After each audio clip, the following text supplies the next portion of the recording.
So we've got a request from already? Rachel. Yeah, we have it was a pre-show request. Oh, big fan. Rachel has requested that we be more structured so that she can follow what's happening in the show better, and Okay. and like not have so much time of not talking about anything right at the beginning.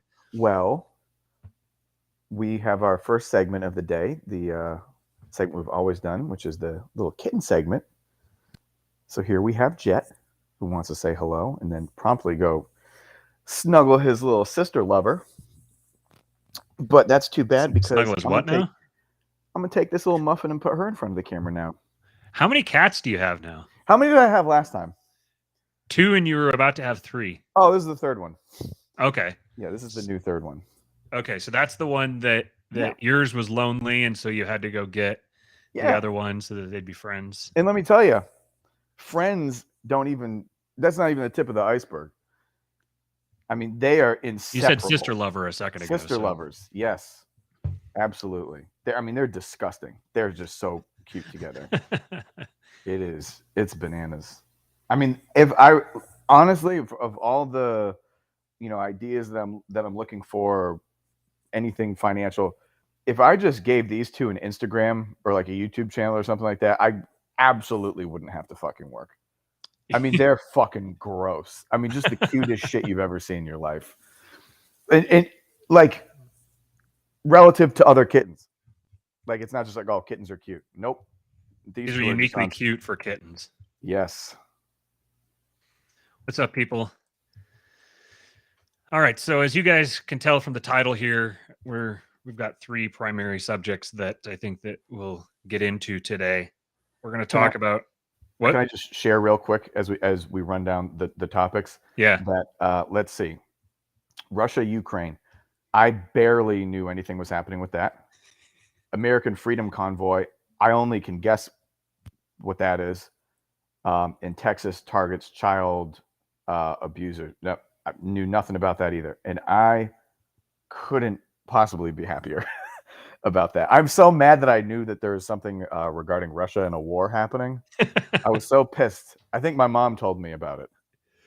You were just existing in your quiet aloofness. So it's so good.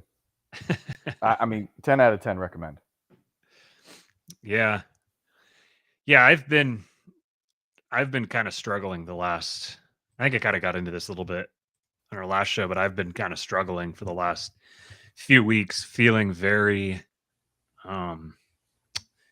overwhelmed.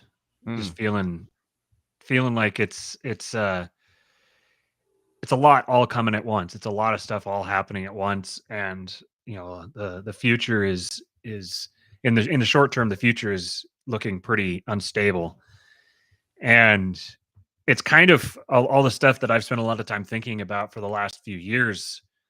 I've kind of been like, okay, so I figured that this sort of thing is happening, but it's going to happen over the course of maybe spread out over 10 to 20 years. Nope. It's all going to happen in the space of a couple of years. It's all happening at once.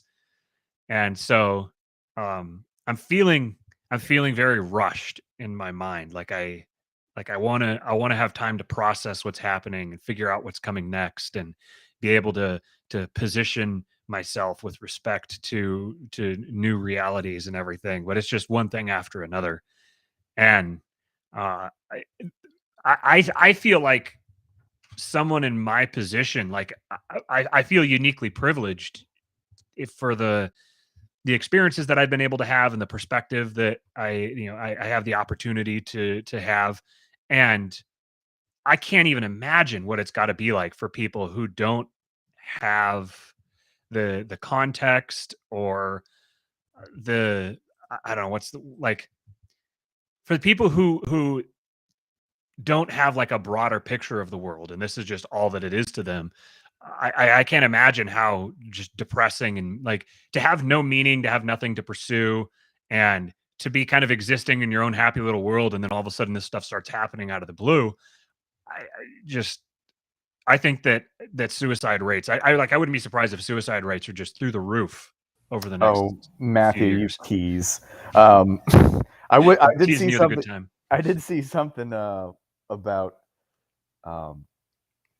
a concern over a nuclear war, this becoming nuclear. And I just want to say to whoever holds the nuclear weapons that we're concerned about with, all of the very suspicious activity that we're very mad about that has has us in the middle of a war, it all appears to be happening in Raleigh-Durham, North Carolina. And I think that whoever's running the ship here needs to press that button and set the old coordinates to the good old RDU. And I think that will alleviate the conflict and fix whatever that we're fixing with this war. It will be fixed by nuking Raleigh-Durham. I just want to put that out there. You just want to make sure you have enough of a heads up that you can be sitting in the middle of town square when it happens, right? I got an hour drive. All right. It's funny, Cooper. That was I was just thinking about whether or not I should even go that direction here, and then Cooper just out and says it. I was just listening to there's a few things that we'll say today that would definitely be the types of things that would attract a banhammer, and I haven't set up our Odyssey backup yet, so perhaps I'll still kind of beat around the bush a little bit and won't just say things explicitly outright. So I don't know if this is one that you can actually get away with saying, but I've been listening to a particular comedian who has become kind of like a homesteader, and he's been completely cast out of polite society altogether. Yeah, the guy who is like unapproved views, 3 to 5 to 7 years ahead of all this stuff. Right. Yeah, the guy who like exactly predicted everything that has happened so far. Yeah. I used to listen to him a lot. And his first name rhymes with Bowen, for those of you who aren't picking up what we're laying down. I used to listen to him all the time, and I loved him. I don't know why I stopped. It was kind of like when he started getting banned off of stuff, I guess I didn't like him enough to go find wherever he'd been. Doesn't that just go and show you though, like the power of actually like banning somebody? Like, I mean, that's like a niche guy anyway. You know what I mean? Mm-hmm. He's not a broad audience, but even somebody who's like into him, mm-hmm. like it's just like, I'm not taking the 3 extra clicks or like the email password accounts. It's fine. It's just like, oh yeah, I think he's great. I think he's a total prophet. He's been right about everything. It's like, oh, do you want to enter a different URL? Nah. Yeah.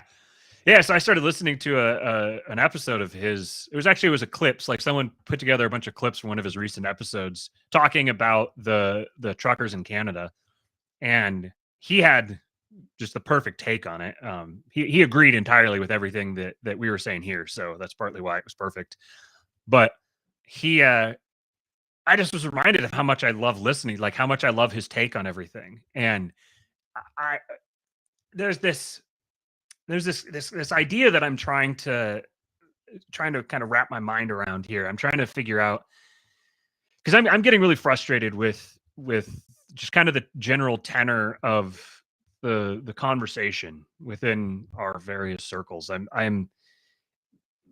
Everyone is just kind of like milling around, and I'm fully including myself in this, just kind of milling around and not, there's like no clear direction. There's no energy. There's no momentum.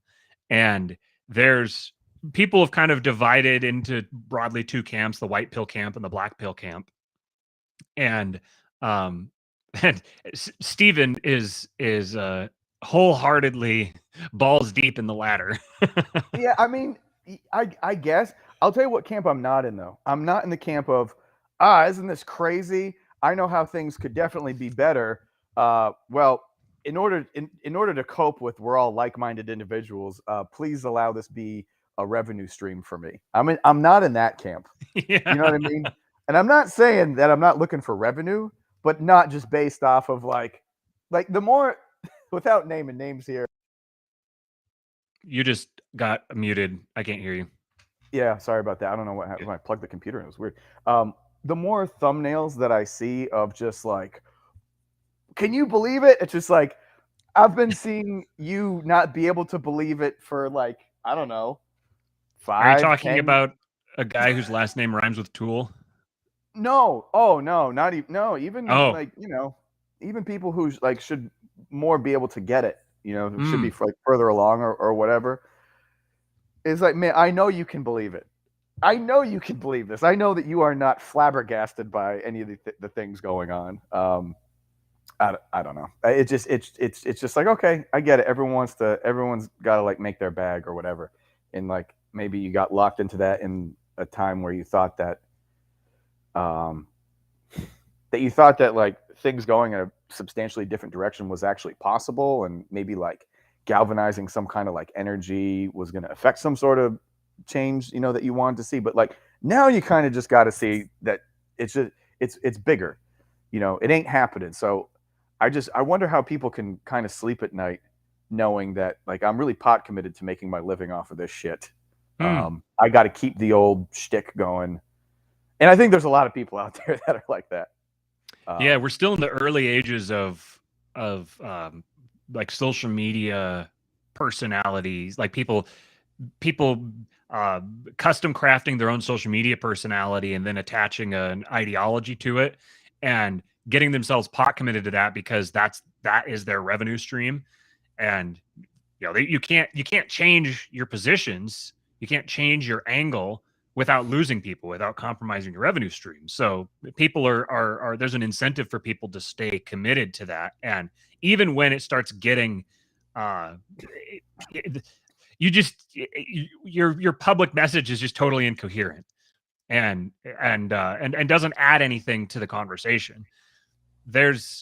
I suspect that this kind of thing will get worked out a bit as we, over the next couple of decades, as we get deeper into this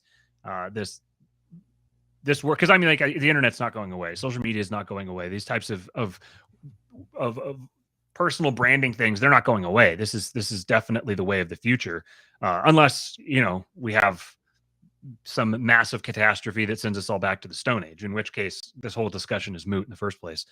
From your lips to God's ears. But so I think people still don't fully appreciate just how, profilicity is the term. Nicholas in the chat, profilicity is this phenomenon here, and people. I'm not going to try to explain it in detail. You can go look it up. It's like profilicity, because I don't completely understand it either. But I've seen Nicholas posting about it, and essentially we all have a profile, and many of us have different profiles for different groups of people. We pull out that profile and we use that profile. This is part of living in an increasingly digitalized world. So I think people don't fully appreciate the fact that social media, even though it's entirely ubiquitous and we spend like 100% of our time connected to it, I don't think people still fully appreciate the fact that this is a technology that's in its infancy. It's still very early. Can we just call it the proto metaverse, so that we all like take ownership of just how complicit we are in ushering in all this bullshit that we say that we're no part of? Yeah. So I think when there's a lot of the fallacy of saying that, looking around and seeing how things are now and then projecting that to the future and assuming that it's going to stay the same, assuming that trends are going to stay the same, assuming that particular temporal phenomena are going to persist. There's a lot of reasons why that's not the case across a whole bunch of different subjects. That wasn't really what I was expecting to go with this, but so I think that there's, as we're trying to peer into the future and figure out what's ahead of us and figure out what we're like, what moves we need to make next and what we need to be aiming toward. I think that I'm constantly second guessing my own expectations and my own perceptions of the future, because it's so easy to lock in on particular phenomena and think, well, this just completely dominates our life today. We can't imagine it not being there. And therefore, as we try to predict the future, we assume that these things are going to persist, that they're going to continue. And so we're trying to predict the future in the light of certain realities continuing that just, those realities just can't continue. There's no way that it can persist that way. So as you're trying to project the future, you have to recognize that there's a lot of narratives and a lot of phenomena in the conversation today that we're going to look back in 2, 5, 10 years, and it's not even going to be a part of our lives anymore.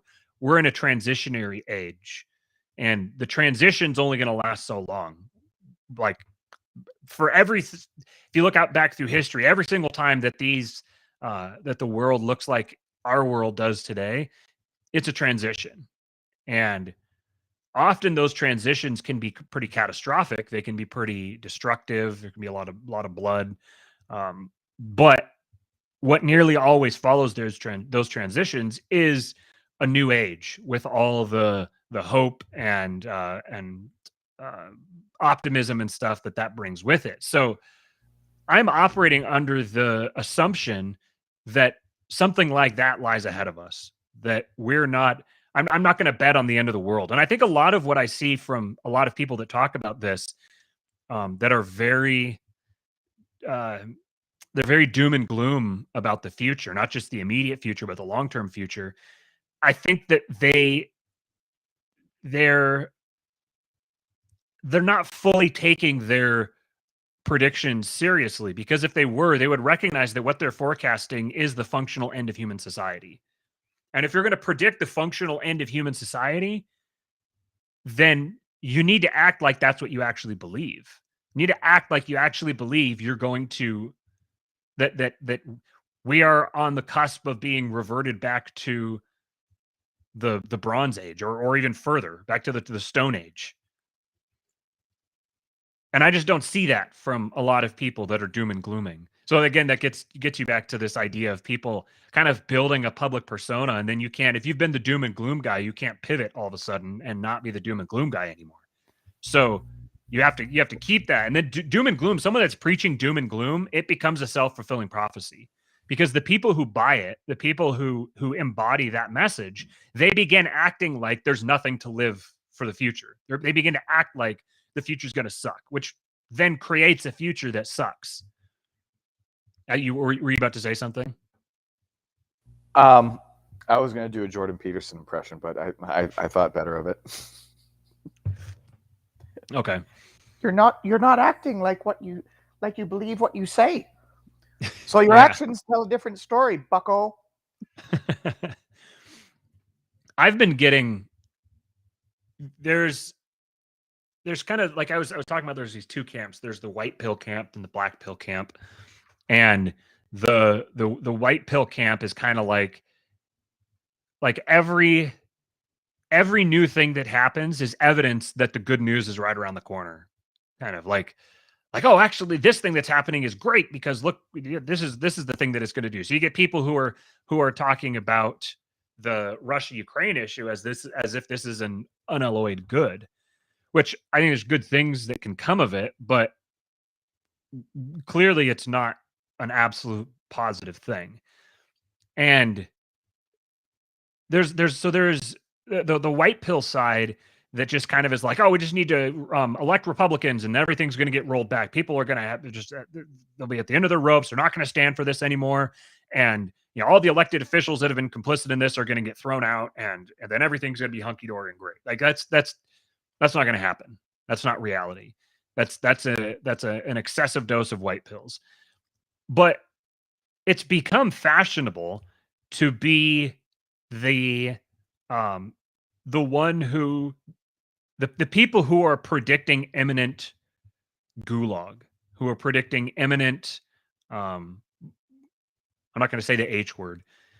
They're predicting like an imminence of the greatest global catastrophes that have in like human memory.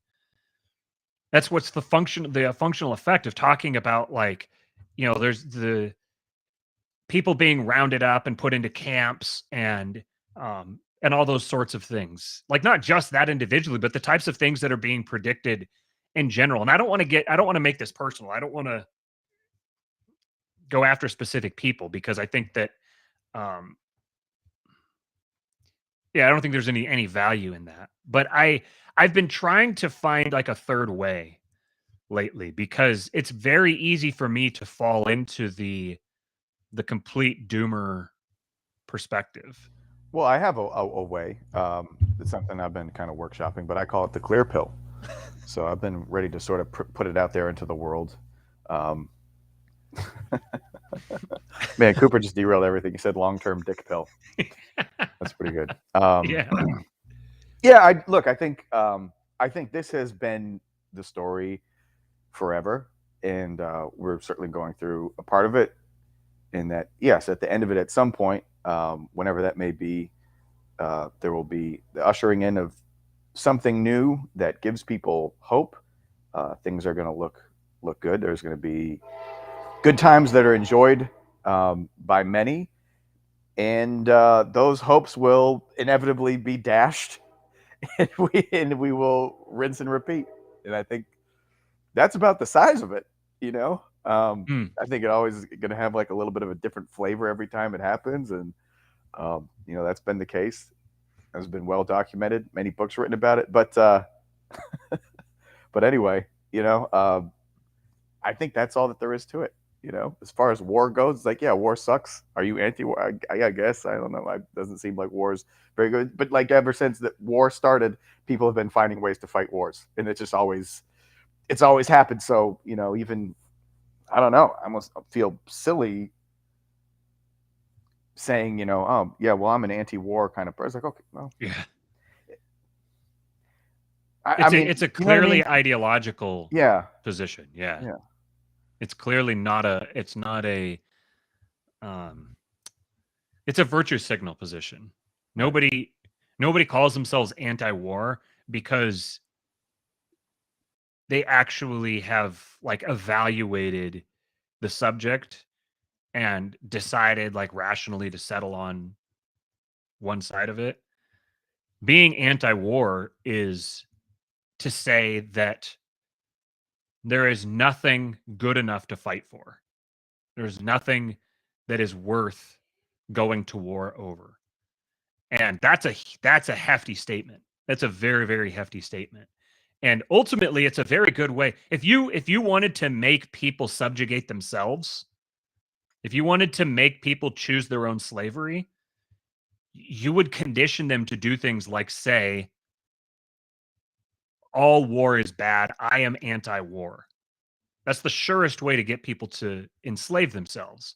Because if you say, well, I'm anti-war, but I believe in defending yourself. I believe in fighting to defend yourself. Well, every single war is fought between people who perceive themselves as acting in defense of themselves. Every single war. That's what every single person who's ever gone to war has justified it as, I'm defending myself from an aggressor. That's why in this particular case here, that's Russia's, whether or not it's true, that's Russia's self-perception that they're going to war to defend themselves. They're engaged in an act of self-defense.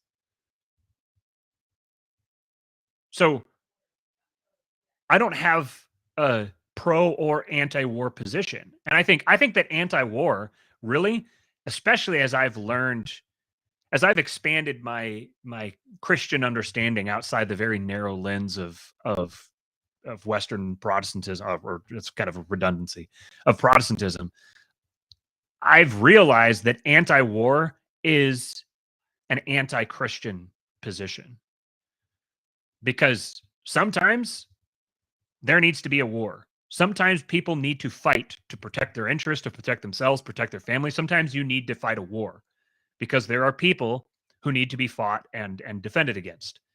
And creating yourself a position where you a priori prevent that from being a reality just means that when you actually get to the point where you need to fight a war, you aren't prepared for it. I don't remember how we got to that. Oh, we were talking third position, white pill, black pill. Okay, so as I'm trying to find this sort of like third position,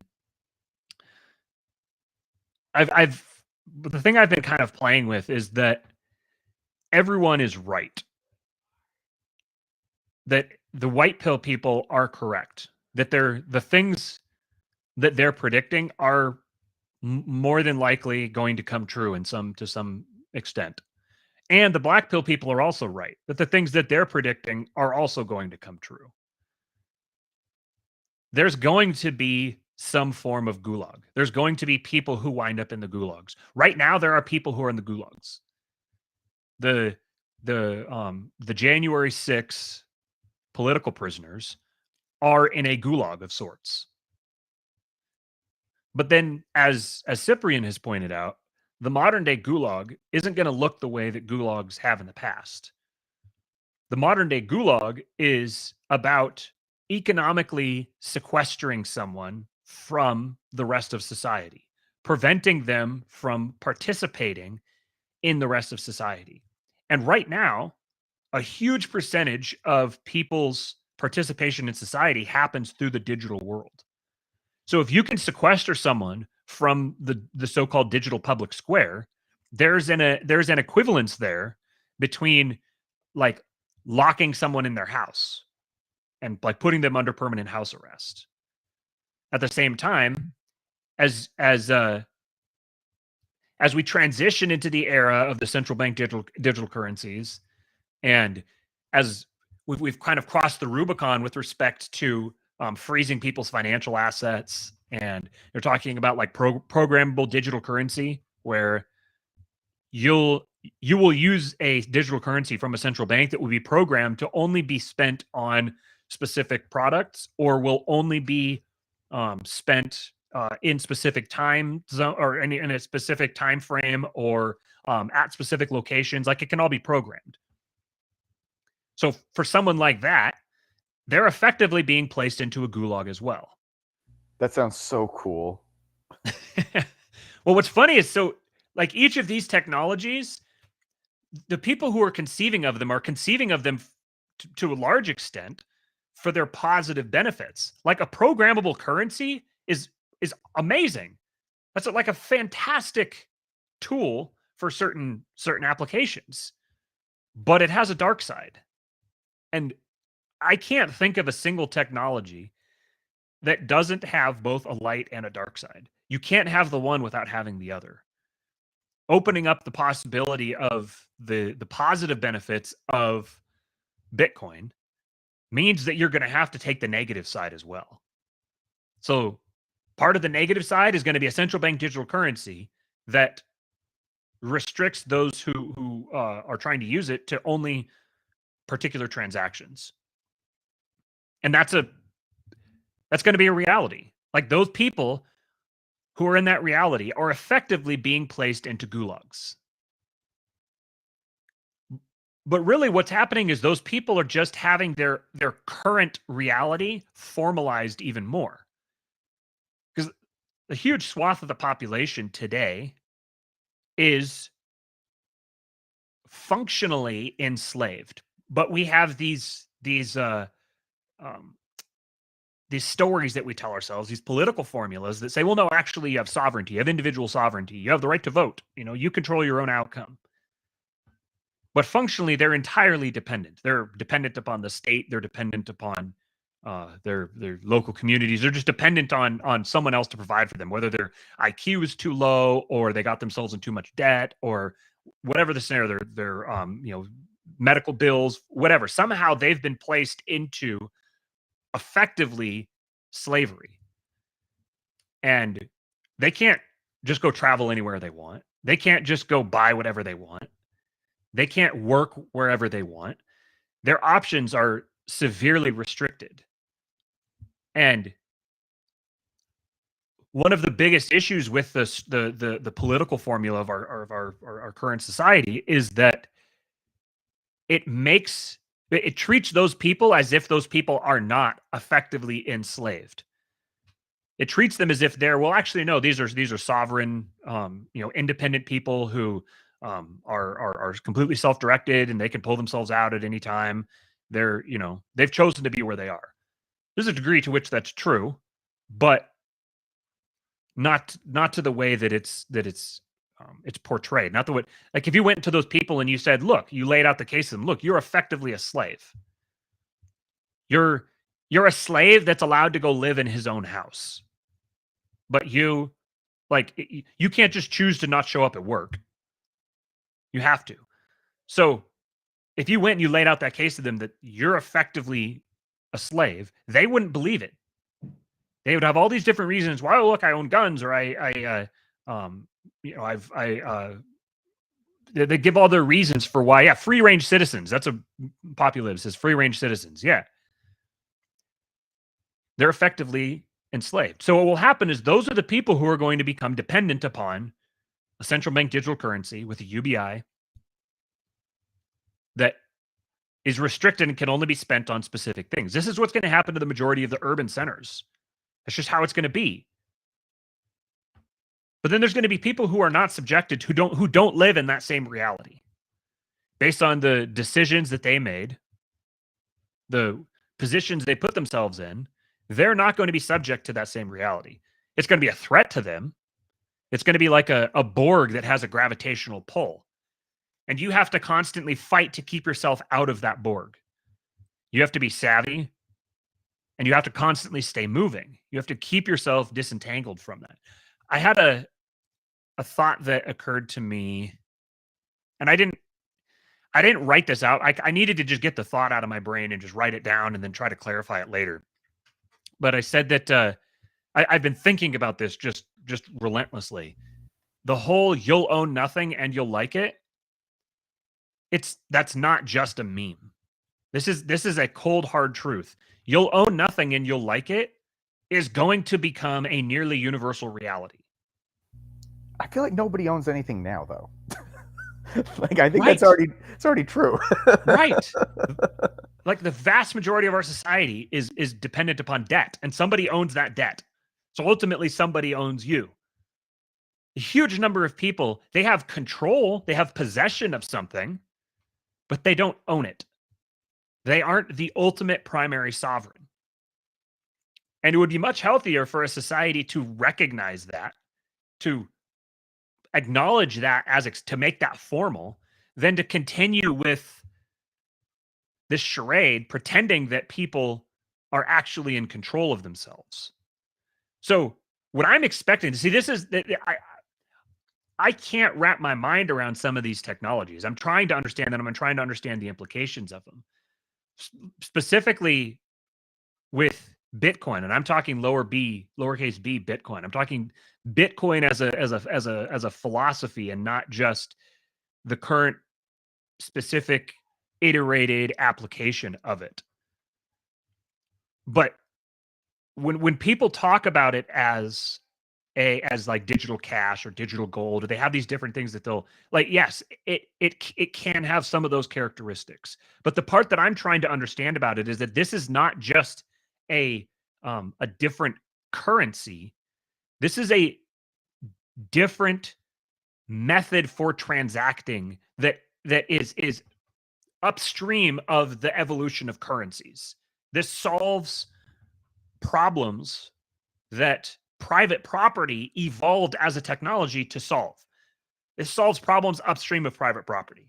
And I've wrapped my mind around that specific explanation of it, but I cannot get myself into the future to try to figure out how exactly that's going to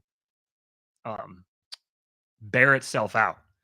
But what I can tell is that those who see themselves as individuals, the concept of individualism is going to be a trap, because we're moving into a not just a post-individualist age, but a post-collectivist age. We're moving beyond this false dichotomy, this false one of many false dialectics. We're moving beyond that point into an age where various digital technologies are going to facilitate types of social organization that have hitherto not been possible. And increasingly, people are going to be identified with their tribe rather than their tribal identity, rather than their individual identity. I don't know exactly how this is going to work out, but you can see I don't even know how to explain this. It's like you can see the trajectory. You could see the incentive structure building itself out. And you could tell approximately where it's going, but it's necessarily something we've never seen before. So to actually predict it is nearly impossible. I realize I'm being really abstract here, but like things like a DAO, a decentralized autonomous organization. I think that's an early stage application of the type of thing that I'm talking about. But ultimately, your health and safety and prosperity is going to be dependent upon your personal network. We're moving into an era where it will be possible for each network to have its own currency and to be able to have multiple currencies all interacting at a scale far beyond what we have today. And these types of technologies, like the reason why I can tell that it's gonna happen is because the things that it would allow us to do, the type of flexibility, transactional flexibility that it would give us, people are gonna want that. So they have an incentive to create these types of arrangements. So one of the largest forms of this arrangement that people are going to be put into, irrespective of their consent, is going to be the main Borg, the central bank digital currency Borg, which, as Cyprian pointed out the other day, I don't remember if he tweeted this or I don't remember where I saw this, but he said that that CBDCs, central bank digital currencies, are not an application of governments; they're a coup. They're a replacement of governments, or a subversion of governments that are really just removing the government as a third party, so that the actual holders of power are able to exercise it more explicitly. So this, as this technology begins to bear itself out, you're going to get both the positive and the negative side of it working in concert with each other. So this is part of Cyprian's narrative. This is his main thrust for why he is advertising his Bitcoin Mystery School, is that if you don't want to be sucked into that Borg, if you don't want to become dependent upon that central bank digital currency that will restrict like who and how and where and when transactions can happen, then you're going to have to develop the capacity to transcend that system. You're going to have to put yourself in a different system, not just a parallel system, but a system that is like, I don't know if it would be necessarily completely cut off from the main Borg, but it's going to have a relationship to it that like we kind of can't conceptualize right now. But that's going to depend upon you being able to connect yourself with a network of people who understand this and who are building out that infrastructure. And when the regime falls, when it completely collapses, it's going to happen fast. And my suspicion is that it's going to be bloody before it happens, and once it happens, it's going to be a quick change. And it's going to turn into the white pill for a lot of people, for the people who have positioned themselves to take advantage of that. For those who haven't, they're going to be taken down with the collapse, and they're going to be, it's going to be like a, it's going to be like all the regime's assets get bought out in a bankruptcy, and the citizens of the regime, who are the ones who are dependent upon it, the ones who've made their lives, they've intertwined or entangled their lives with the regime so much that when all of its assets are bought out, all of the citizens of the regime are among those assets that get bought out and transferred to a new holder. And that new holder is going to be, I suspect is going to be both far more, it's going to be authoritarian. It's going to be like absolutely authoritarian. And for those who accept it, it's not even going to seem like a thing. It's just going to be like, yep, look at how great this is. Look at all the, it's going to be bread and circuses. These people are going to be perfectly satisfied to not have to raise a finger. Look, I just get all my money deposited in my account automatically. I don't even have to go to work. I just get to go buy my nameless, completely like ambiguous mush that is programmable, has programmable flavors or whatever, and I'm going to have my implant in my brain. And to those people, it's not going to be slavery. That's going to be freedom. It's going to free them from having to worry about providing for themselves. Which is why I would highly recommend that path. Like, I just wish I wasn't such a disagreeable cunt, because that's the only reason why I don't want to. I don't know. I remember the summer of 2020. I was like, ah, man, I really just want to be BLM, stay at home, save lives guy, because like I think they're living their best life. I think sometimes it's best just to follow the gazelle that has all the other gazelles following it, so you don't get eaten by the lion, even if you have some other fucked up thing that happens. Because like I don't know, who cares really?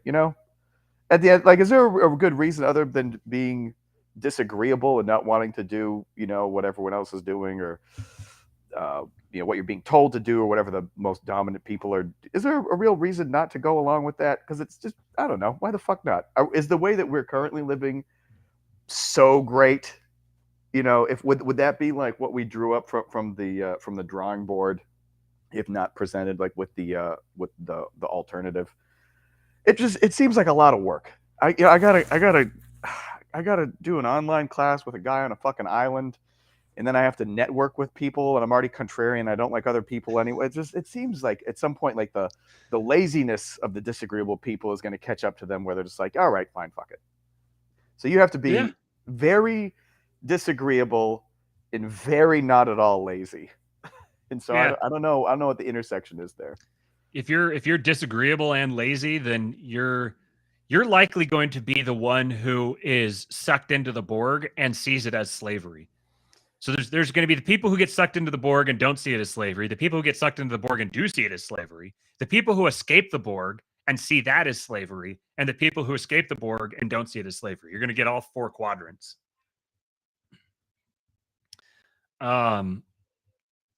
So I think that was the rest of that thread that I was gonna basically just, I see a lot of people who really mean well, and I remember being where they are, and they're clinging to this old model of property rights that's being supplanted, that's being displaced. And it's like they're going down with the ship. They're gonna go down with their clinging to their ideology, and that ideology is precisely what's being used to subjugate them. So this is where there's kind of a clear pill embedded in this, which is, if you like, suffering comes from resistance. If you stop resisting, then you won't suffer. The suffering is from fighting against it and trying to keep it from happening and trying to cling to things. This is why some people say that the richest man is the man who doesn't need anything. Because if you don't need anything, you have nothing to lose. You just have the clothes on your back and your personality and your ability to persuade people to provide you with food whenever you need it or whatever. Then you have very little to lose. And to some extent, then you're the richest man in the world. This is what we talked a lot about wealth, power, and influence. And I don't buy, like, one of the major criticisms is, oh, you care about just getting rich. And I fully acknowledge that one of the best ways to get rich is to get rid of everything, to want for nothing. Not because you already have everything, but because what you have is everything to you. And that's all that you need. That's a form of wealth. And I would say, to a large degree, many of the people who have that mentality are the ones who are going to do the best, because this regime enslaves you by preying on your desires, by giving you what you desire. They will monetize anything. Absolutely anything and everything is being monetized. And they're using that to prey on people's lusts and their greed and all the different sins. They're preying on them by offering them their desires. So if you don't desire anything, or if you're very judicious about what you desire, you reduce the attack surface that can be used to rein you in, or to enslave you. Yeah, the last tweet, and it was, if your ideal legal framework is rooted in the sovereign primacy of the individual, you will be conquered and subjugated. That's what they're using. That's the bait that's being used to pull people in, is the belief in individualism. We're moving into an era where individualism is just a defunct. Uh, it's been disproven by the weight of history as an effective and adaptive model. It just doesn't bear itself out. So that was very long. I wasn't expecting that conversation to be. That was like the little intro, and it lasted 45 minutes. So for Russia and Ukraine, I haven't really said anything about this, and I've had a few people who've asked me what my take is, and honestly, I don't really have one. I don't know. I mean, I'm if somebody told me that the entire thing was all entirely a hoax, I wouldn't fight it. I'd be like, I figured. I'm not saying that it is a hoax, but like what capacity do we have to actually test these things and evaluate them and understand what's going on? We have this model of history where we look back and it's just like, oh, well, there's this narrative about what happened. And that, so and so, this is what he wanted, this was his goals, these were his motivations. And to a large degree, that's just because those are just the stories that were determined by whoever won. Whoever won wrote a story that made them look good and made it look like every single thing that they did was not only justified, but was like premeditated and winners want to look good. So they write a story that makes them look good. But in the moment, in the reality, if you've ever gone back and studied any major historical event, you know that there's never like just like a really clear, obvious narrative of exactly how it went down. There's the more you zoom in, the more stories there are, and the more conflict, and the harder it is to bear out what the actual story is. So this, like, if somebody tells you that they are unbiased or impartial, they're just a historian. I just go where the facts send me. No, that doesn't exist. That person is obscuring their bias. They haven't eliminated it. Much better to have someone say, this is my bias. This is the stuff that I prioritize. This is the stuff that I focus on, and take everything that I say with a grain of salt. So in this particular case, I understand kind of the broad scope of it.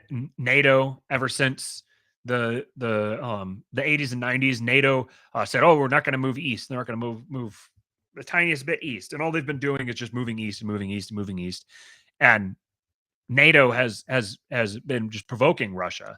This is where, again, this is the same thing. Like, on one side, NATO sees it as, oh, we're protecting our interests because we see Russia as a threat. So we need to protect our interests and advance and take more territory. And then at the individual level, the people within the Ukraine who are friendly to NATO, they're friendly to NATO because they see NATO as protecting their particular interests.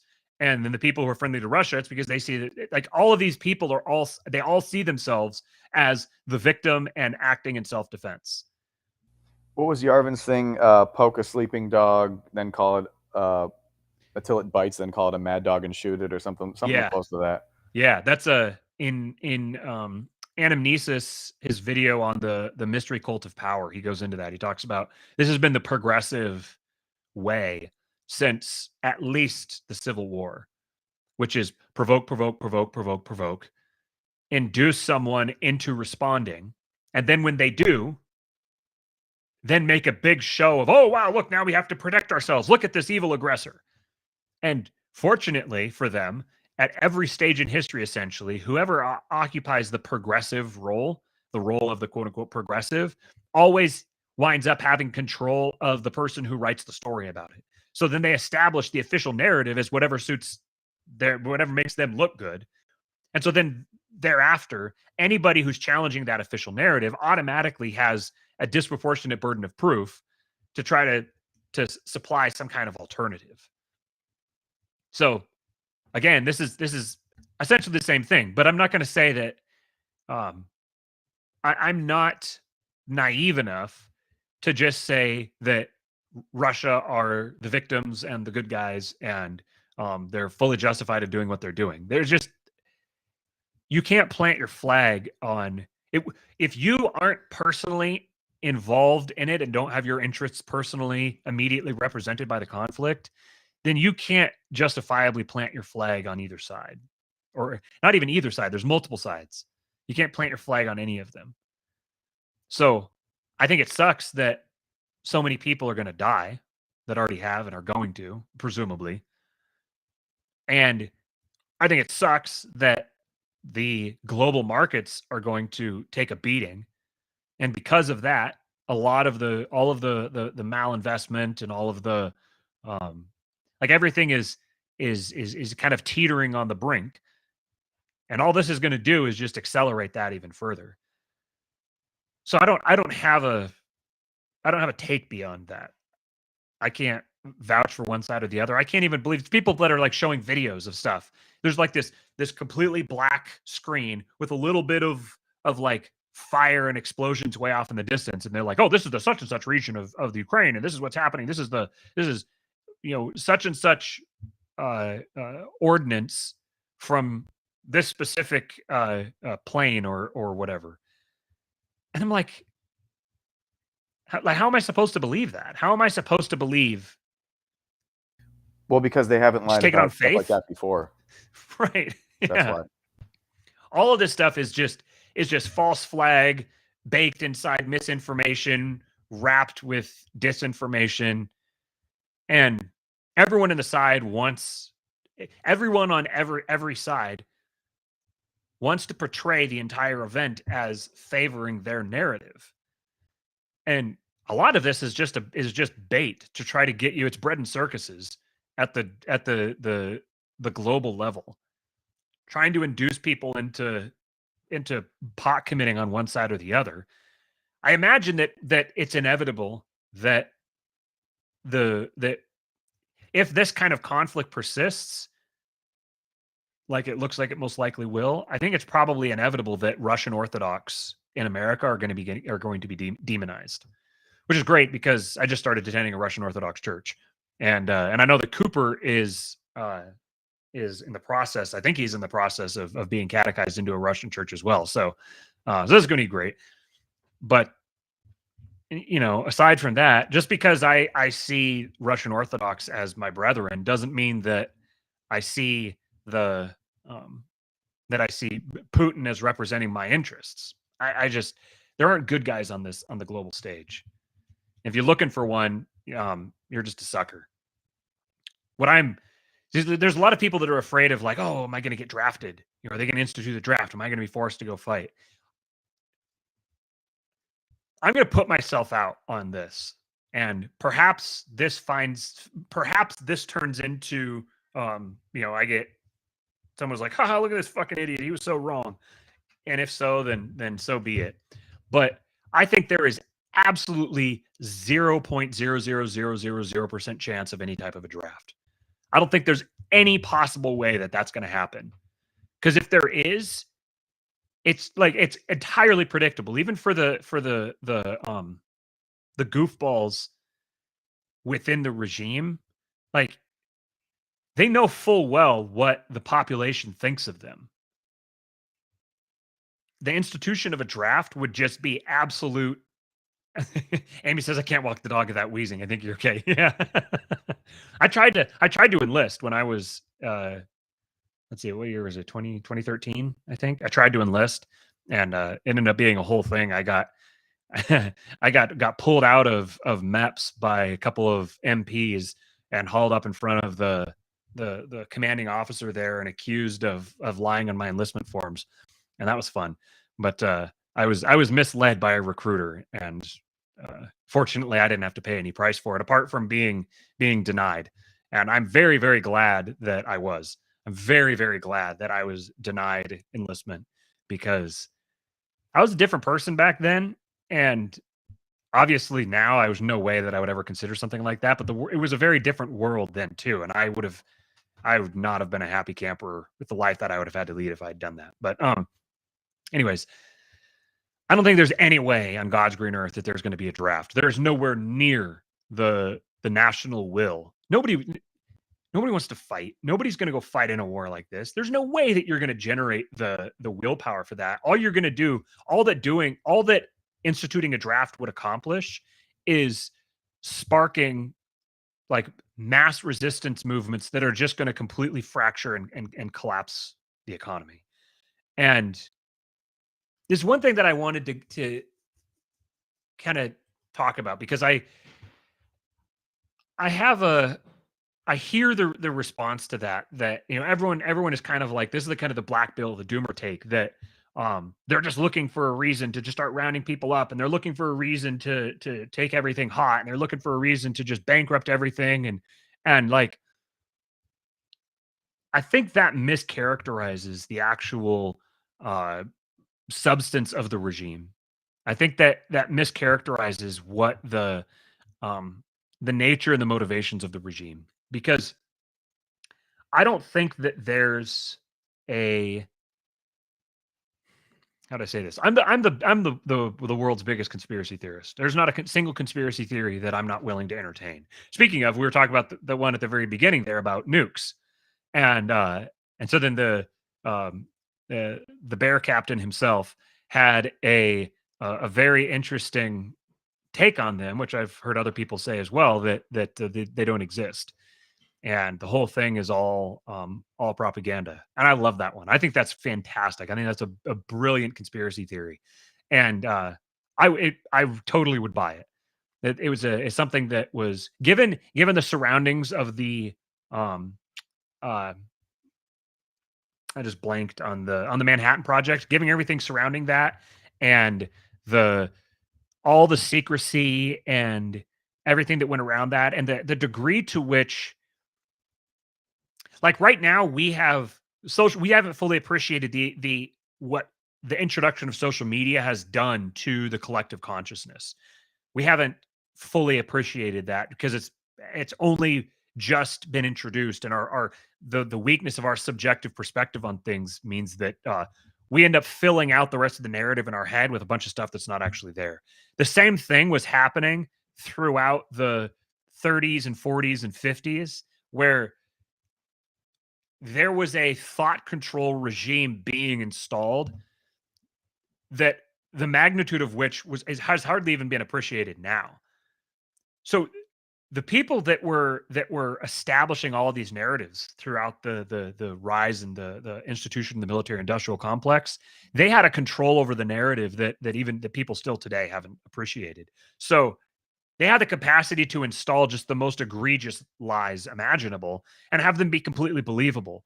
And once you've managed that, like once you've established that baseline, like if you have the actual truth of reality and then somehow you're able to install a baseline, just total lie on top of that, and you get that into the public consciousness and people believe that, then it's very easy to get people really, really far from reality, because you've already created that initial like base layer of fake news. Now we're decades into just compounded fake news on fake news on fake news. And the overwhelming majority of this stuff is just so partitioned among people. And we've got multiple generations who've just been born into this world now, where they just kind of accept it as, well, yeah, that's obviously true. But if the last several years hasn't taught you to doubt everything that's ever been told to you, you should start now. As an illustration, I don't have a position on the Cooper says that I pronounce appreciate weird. Say it 5 more times, please. Appreciate, appreciate, appreciate, appreciate, appreciate.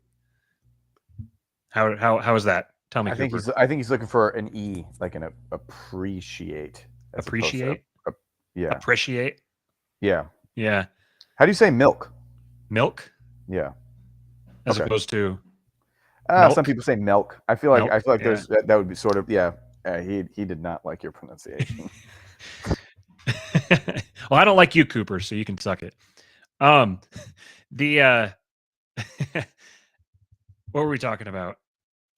How you have a fucked up way of saying appreciate. Before that. Oh. I don't have a position on the the shape or position of the Earth. I I default to, for a lot of reasons, I default to believing the standard model about the Earth being a globe, and the moon being what it is. Like I just assume all of that is true. But if somehow I found out that the whole thing wasn't true Thank you. and the Earth was flat, or Thank you. whatever other, the Earth was hollow, or whatever other model, I'm willing to have that case be made to me, and I'm willing to believe it if I see enough evidence, and I'm perfectly happy with that position. What I can't say is I can't endorse any position, like, categorically, from my firsthand experience, because I've never flown up in a spaceship and looked out and We saw are the cut from the Earth. same cloth, my friend. I've said that to I've lost so many people in discussions with that, and I'm just like, I think what I it is, can't it's the level of say certainty that people right. are just like that they know that the Earth is round. It's like, well, let's pump the brakes on no. Like, you know what no means? Right. Have Right. you gone up? And the thing is, even if you did, and you took a quick look, there's doubt that could be there. Just the way that your eyes could play tricks on you. I need refraction and whatever and bending through all that shit. You know what I mean? Just like you don't know. You've been told for your entire. You may have been told very accurately, a very cogent and coherent explanation of why the world is round. It may very well be true, but to say that you can't take ownership of all of like the scientific observations and everything else unless you can really, really, really explain them. And even then, you wouldn't know. Mm-hmm. But it's just like you're just orders of magnitude removed. Most people are orders of magnitude removed from that level of knowledge. But Right. just to sort of glob on to the I'm not an any chance to prove that people are I'm not an idiot. Well, then, And of course here's I the know the thing. world is round. I can go further than just saying that for myself. I can Mhm. say that for the vast majority of people. They Mhm. can't know it any better than I can. They've Yes, chosen to exactly. accept it and believe it. I've Right. chosen to accept it and believe it. But I'm not going to deceive myself into saying that I know, because I haven't personally experienced it in a way that I can vouch for. I can't say that I know that Japan exists. I assume it does. I'd be very surprised to learn that it doesn't. But Sure. I can't know that it exists. I've never been there.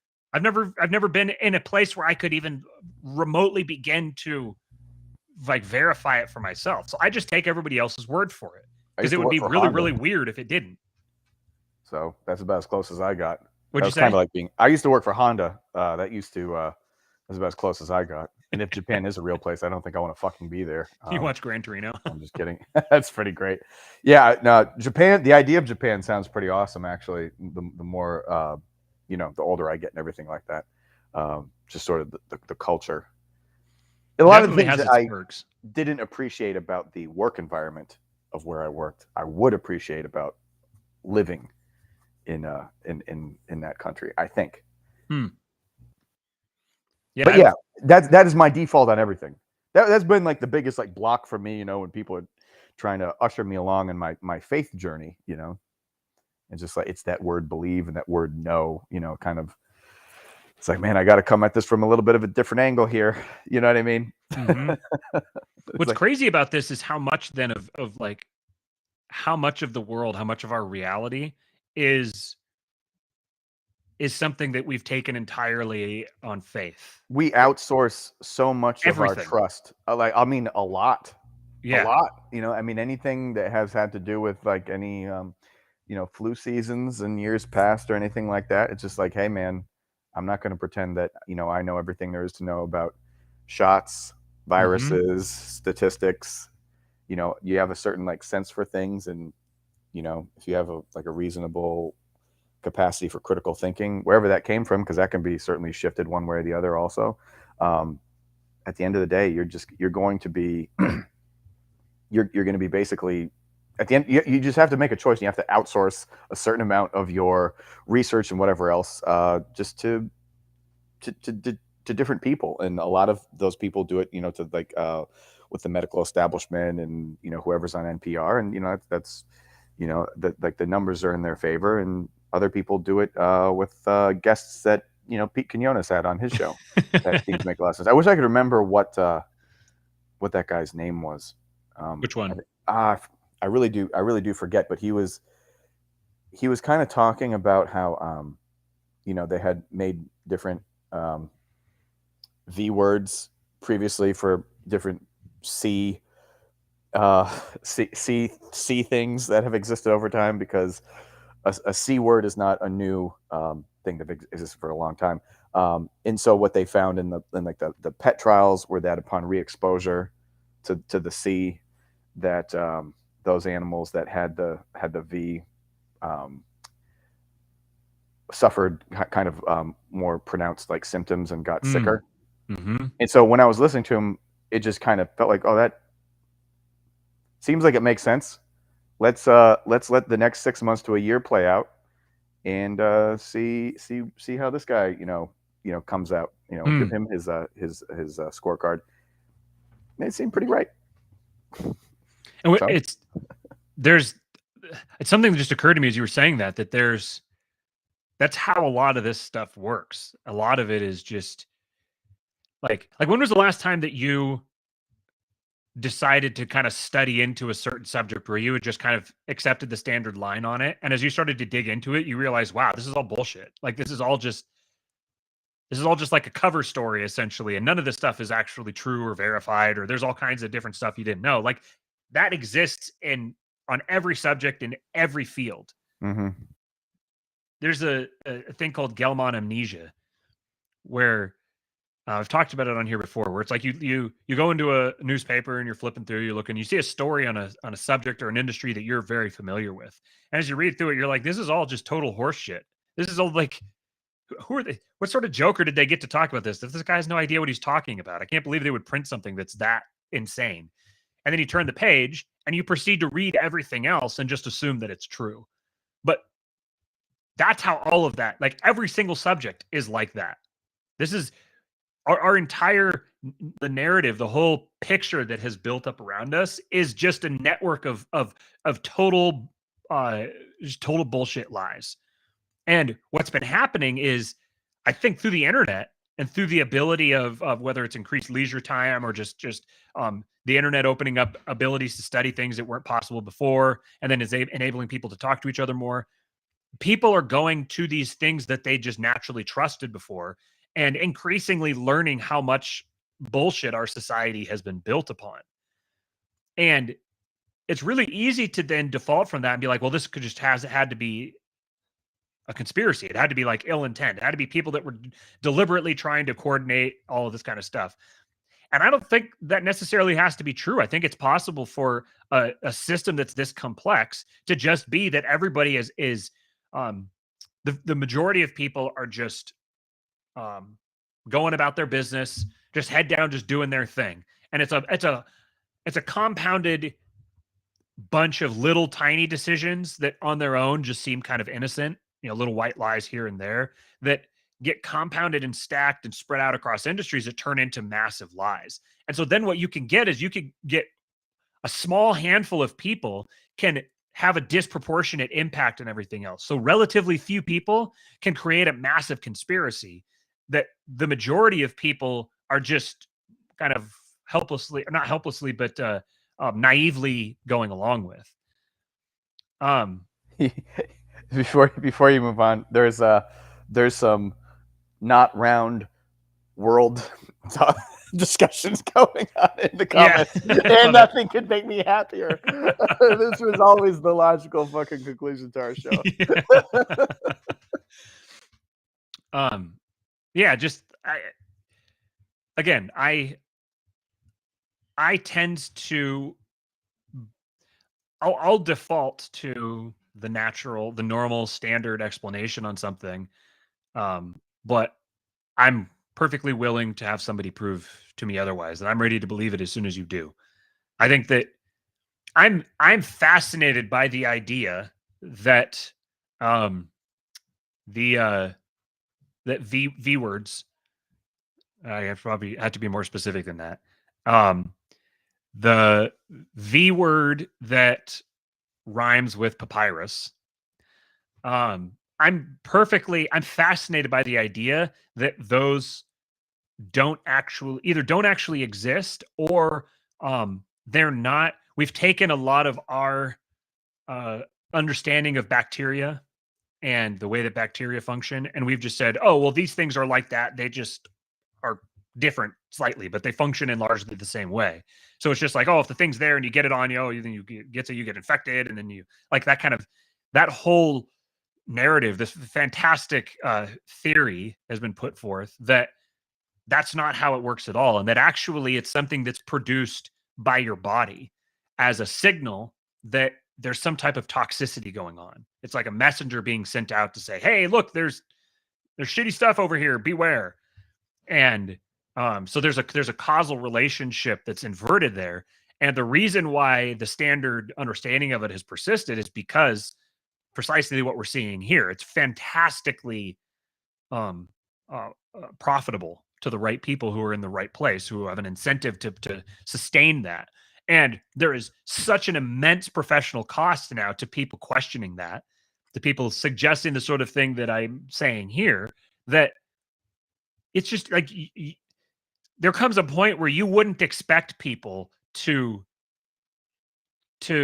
put their lives and careers on the line to that extent, when they could just as easily just be like, it's someone else's problem. Like this is the banality of evil.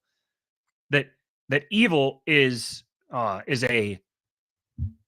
evil isn't someone sitting there like in a dark, smoky room, conspiring to take over the world. That sort of thing does exist.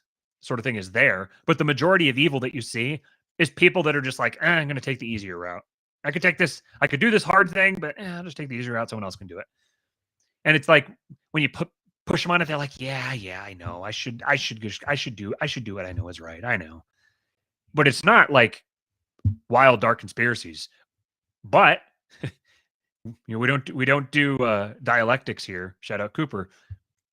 It's not that conspiracies don't exist. Conspiracies do exist, but the majority of things are not conspiracies. And even the conspiracies largely aren't conspiracies. They just look like conspiracies. I need to get on the right page about it. Let's settle this once and for all. Do we do dialectics here? Yes or no? Nope. We actually do dialectics. We just don't do dialectics. It's not either or, it's both and. Oh boy, now we're talking about Antarctica. That's a very interesting one. That's I would really like to know, if you start pulling on that thread, Antarctica is like the terminus of every other conspiracy theory imaginable. Everything all winds up back at Antarctica, which makes me really, really want to know more. So it's kind of sort of backdooring into this other idea that I needed to. It's easier for me to put my thoughts together on something by talking about it out loud. That's kind of the way that I think out loud. So I was trying to put this idea together. I was trying to visualize this last night. And so again, I just kind of started typing and just sending out tweets, trying to catalog this as I was thinking about it. But the one thing that I realized is the American Freedom Convoy thing is now underway. There's a new trucker convoy leaving LA and driving to Washington DC, and the guy put out a video to Biden saying basically, we come in peace and all we want is you to just drop the mandates and have everything go back to normal the way it was before, and we'll go home. And like, it's I'm sorry. So I have no frame of reference about this other than what I've heard about from Canada or whatever. I'm just picturing like the most like country fed that they could find. But he still has like a crew cut. Like he looks almost not like a fed. Have you haven't seen the video of him? No, buddy. If it ain't these three cats right here, I haven't seen shit. He's running for governor in Maryland. Let me see if I can find the guy. He's got a massively smashed and broken nose. He looks like he probably used to box or something like that. I can't remember the guy's name, but he is is it Kyle Sefcik? Kyle Sefcik. Yeah, this is the guy here. So he looks like an MMA guy or something like that. Yeah. It's I think the best take I saw on it was Mark Clare. He said, it's time for everybody's favorite game show. He's like fed or useful idiot, I think was the two things that he said. And in this case, it's probably both. So I think it's probably, I feel pretty gratified that, unfortunately, I don't necessarily want to feel gratified about it, but I feel pretty gratified that my prediction about the Canadian convoy was dead on. And not that really, it was kind of like as it went on, it became more and more obvious that this was how things were going to wind up. That all they did was just create the pretext for one of the largest escalations of anti-democratic sentiment within a government in the West, and who knows how long. They just opened the door, swung the door wide open, and just dared the Canadian government to walk through it, and they were more than happy. But the thing was, this is in Canada, so the U.S. institutions couldn't quite justify doing all the same stuff, reacting as if Americans were doing it. So what they need an American freedom convoy to give Joe Biden the opportunity, the pretext, to do everything that Justin Trudeau did. And as I was thinking about this, I realized that this is also as I was listening to the Bear Daddy himself yesterday. This regime, so he made a really interesting point. He said the fact that there's so many psyops, the fact that everything is that the narrative is trying to be manipulated and crafted to the most insane degree is actually something that should be taken as like a positive sign. Because what it means is that the regime isn't strong enough or powerful enough to force these outcomes. They're not going to force you to get the stabby stab. They're going to try to back you into a corner where you don't have any other choice. But they're not going to drag you out of your house and stick it in your arm, because they don't have the capacity to actually enforce something like that. I don't know. If they wanted to, if they had the capacity and they wanted to, they very easily could have. Yeah, but like, I think it's just easier to be a passive aggressive twat about it. Ask women, you know. It's such a circuitous line though to get there, and the fact that it's that women have to be passive aggressive twats, because if they weren't, then they would have to bear the consequences of being upfront and aggressive. But they don't want to bear that cost because either they can't bear it or they would rather not. In either case, you get the same outcome. Yeah, I think the outcome's all the same. I don't know. I would hesitate to just put too much stock in. It's like, well, they can't force. I think forcing you is very like different century. That's all. I just think it's out of vogue. Yeah. It's. I think that I think that's the same thing. I think it's coming to the same conclusion that this is a regime that's not going to behave that way. The regime is not going to, whether it's because they can't, or because they don't want to, or because they don't have the capacity, or whatever. That's just not the way that the regime behaves. That's not the nature of this regime. This is a regime of foxes, to use Pareto's thing. It's not a regime of lions.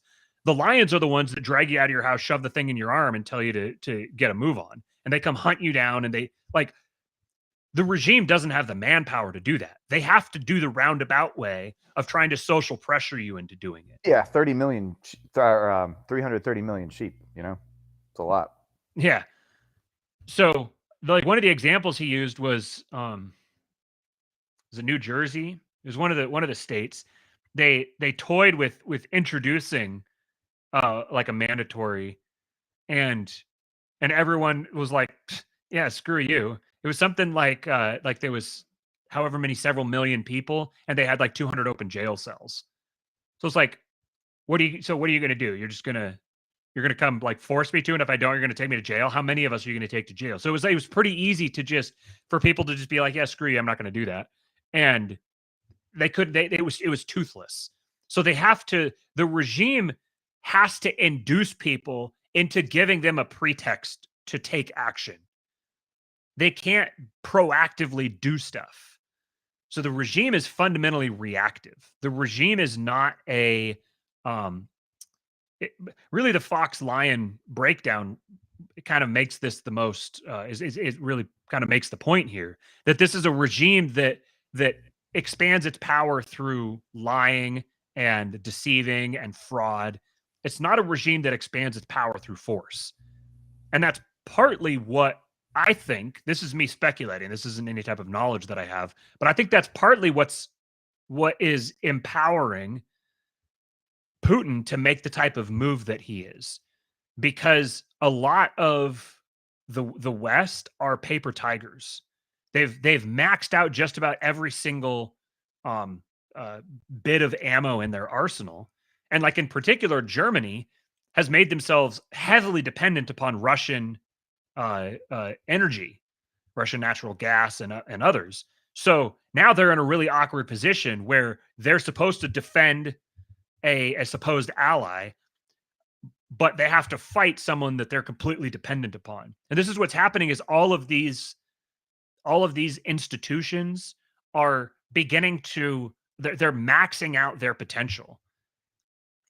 Local governments, or not local governments, but isolated individual governments are losing their utility as an institution because they've like they've bought so much on credit that they've now maxed out. They can't push off consequences any further. And so now they're reaching a point where to continue expanding their power, they're having to come face to face with actually having to start using force. And once they have to cross that boundary where they have to start using force against people, they have to tread really, really lightly, because ultimately they don't have the manpower to really enforce a lot of these types of things. Not straight up aggressively um in like a the masculine type of hard power. A lot of these regimes just don't have the capacity for hard power like that. That's why we need to stand up and get all the truckers.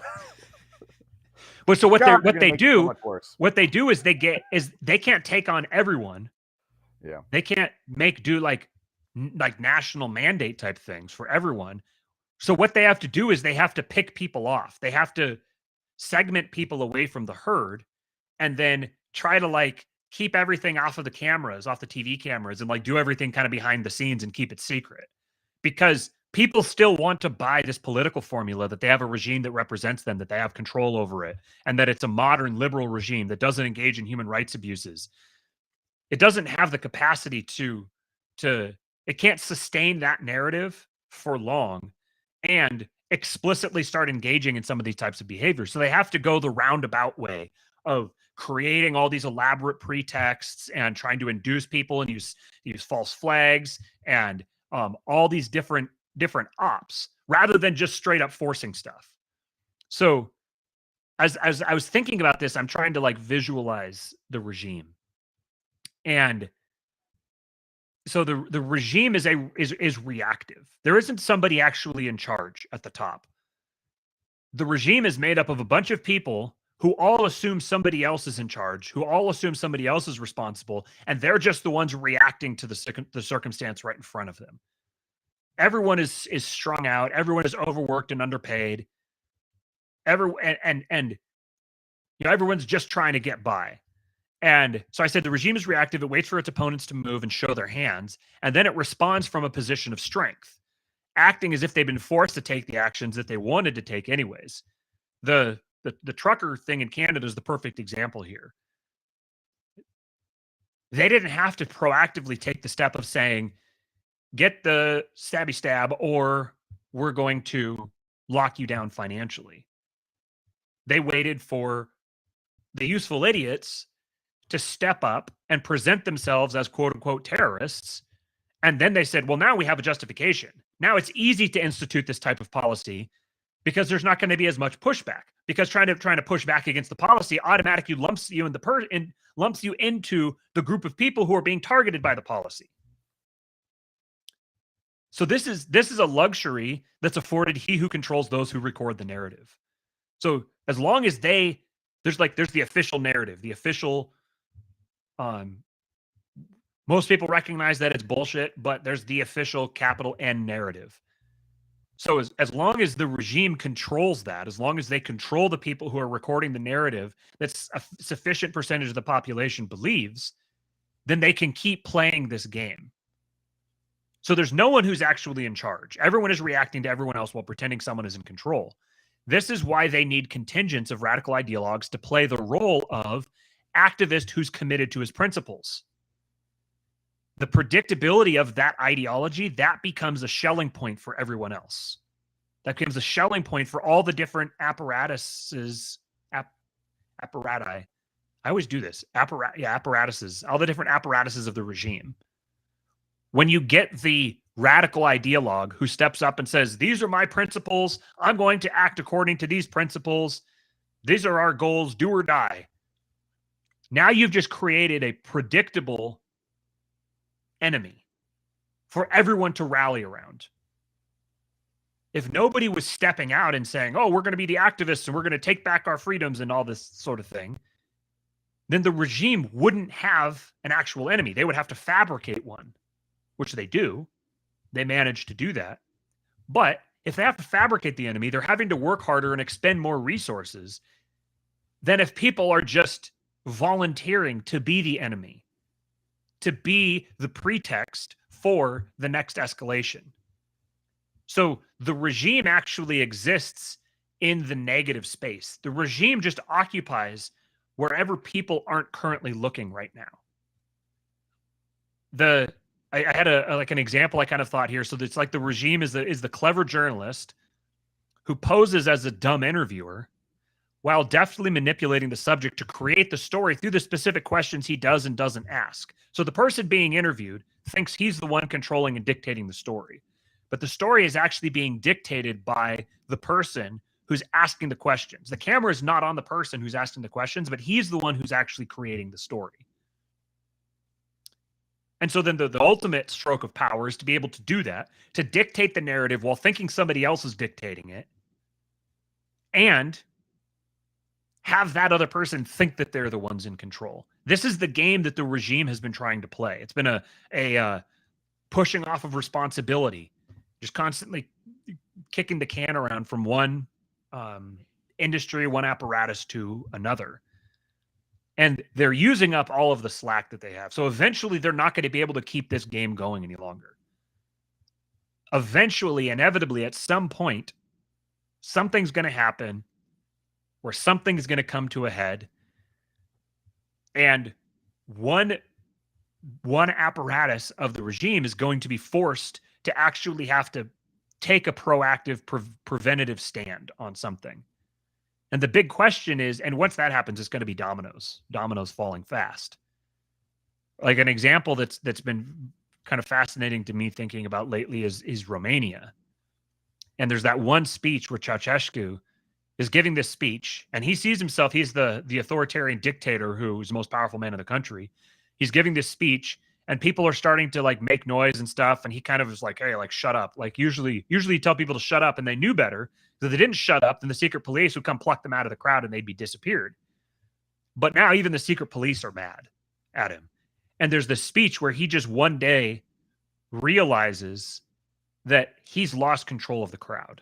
The crowd they're done. They're fed up. They're booing him. They're they're expressing their displeasure with him in a way that they never had before. And he faced a firing squad within hours or days from there. Everything happened really fast. Now that was like a collapse of the regime. It wasn't really a collapse. The regime just remade itself in a different like a different expression of the same model that just wasn't as authoritarian. Just dialed itself back. And the people who were existing members of the regime just kind of shifted their position of power and said, "Oh, we're not going to be as heavy-handed with you guys." But it wasn't like a change in substance. It was just a kind of a manipulation of elements of the existing regime. And it was more or less a positive development, not for the Ceausescu's, but it was a positive development for a lot of people. I'm not saying, like, I'm not predicting that in the case here. I'm not necessarily predicting. I don't think it's out of the question, but I don't think it's super likely. I don't think that it's going to happen that fast either, because there's a scale thing here where that was one nation, one relatively speaking small nation. And what we're talking about now is a regime that is effectively multinational. It's located primarily in the U.S. federal government and in Europe, but really it's a network of media and NGOs and universities, and then kind of a flow to and from actual government organizations across most of the Western world. That's what makes the regime. So I think that people who are looking at it as, oh, the regime's going to collapse eventually and there'll be kind of chaos and whatever, and then a new world of peace and harmony is going to rise from that. I don't think that's going to happen. I think that's excessively white-pilled, and there's like no evidence of something like that like ever in history. On the flip side, the regime is going to collapse into a like a permanent in perpetuity global totalitarian regime full of like gulags and what's it called from Terminator, like Skynet. And there's going to be just, the whole world is all going to be dominated and thrown into like permanent subjugation. I don't think that that's a reality either. I did a poll this last week, and I wasn't quite sure what to think of the results that I got from it. I should have pulled this up before we went live. I didn't think I was going to talk about it. I asked I asked about whether people expect, like, what people are expecting in the future. Here it is. So there's two polls. The first one was, do you believe, according to whatever rationale you'd like, that you will live to see another time of great peace, prosperity, growth, and optimism? And so I'm limited by characters, obviously. So I tried to convey the idea, what I meant there, but like a time where basically everyone in the world all kind of collectively see themselves more or less as in a time of prosperity and optimism, where there isn't a ton of like suspicion and antagonism between different groups of people, where generally speaking, everyone is kind of like head down, let's grow. That's what I'm trying to drive at there. Like, do you think that in your lifetime that you'll ever experience a time like that? Or is it going to be some degree of permanent chaos, destruction, and strife for the rest of the time that you're alive? And so the results were 52.5% of people said no, that for whatever reason, they don't think they'll ever see another time of great peace, prosperity, growth, and optimism in the world. And so there was a second poll for the people who said no. I said, why is it that you think that is? Why do you think that we'll never see another time of great peace and prosperity? And I gave 4 options. One was, you'll die of old age before this crisis ends. So basically the crisis is going to end at some point, but it's going to last for decades. There's going to be we're going to fall into a great worldwide depression that lasts for decades or centuries. And so the person answering just simply won't outlive it. The second one was that we're approaching the end of the world. Like, we're at the eschaton.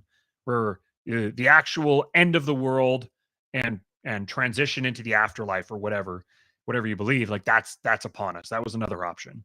The third option, which is the one that people voted for the most, was we're entering a new era of global technocratic slavery. And then the last one was that you think the crisis will kill you, so you'll die in war or famine or something like that. And so the majority of people said technocratic slavery. The second answer was that people expect they'll die of old age first. So they think the crisis is going to be this global depression is going to last for decades or centuries. And I thought this was really interesting. People are more pessimistic than I expected. I thought that I was kind of uniquely pessimistic about the prognosis, but I was surprised to see more than half of people say that they don't think that they're ever going to see a time of great peace, prosperity, growth, and optimism. Because I think deep down inside, I think that I will. What are you going to say? Well, I think that going through something like this, or maybe like a 9/11 for other people, but definitely this kind of shows you that even like the time of like peace, prosperity, and hope and all that, it's very like impermanent, and it's almost it's just definite that it's going to collapse into this same cycle. I think that kind of seeing things for what they are, when if you take a close look at something or live through something like this, I think it might just temper even like what would the criteria be for peace and prosperity. Because even how even after like bloody revolutions, or like even like when a country like institutes like socialism, there's this like period of time where there's like this boom, but it's going to fall apart. And so like there's a lot of people who are economically literate enough to kind of know that, even if they're talking to somebody who's in some socialist country, and it's like, oh, hey, this is great. It's just like, yeah, well, in a decade, people are going to be starving in the streets. So like they might not perceive that as like a period of, prosperity and hope or anything like that. And I think just going through this, whatever comes after this, it just kind of seems that like, if you look back at it, like, so the people said technocratic slavery. It's like, well, are we slaves now? And like, if we are slaves now, like maybe as opposed to being like national slaves or whatever the level in whatever level the technology is at now, if the technology is always improving, and there's just there's more potential for it, maybe just the flavor of slavery looks different, and so, and it's also the amount of like time that you've been alive. I don't know. I'm sure that people who are a good bit older than us would probably look back and see themselves as being freer or less slave. It's like, you whippersnappers and your cell phones and the government knows where you are. The whole, I mean, they're right, Mm-hmm. And so just how quickly the technology is improving. Yeah, man, I don't know. I think it's going to be kind of slavey, because I think it's always slavey, and like the slavery just like looks and feels a little bit different, and there's more people, continually, so it just operates at a different scale. But yeah, I don't know. I think it just continues towards technocratic slavery, because I think that's like sort of where we've been going. It isn't until you sort of like look back to realize that you were sort of already there.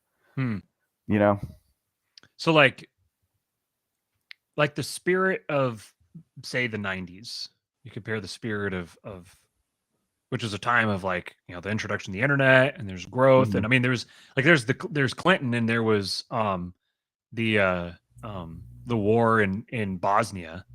There was like all that stuff was happening then. So there was war and there was strife and there was controversy and stuff.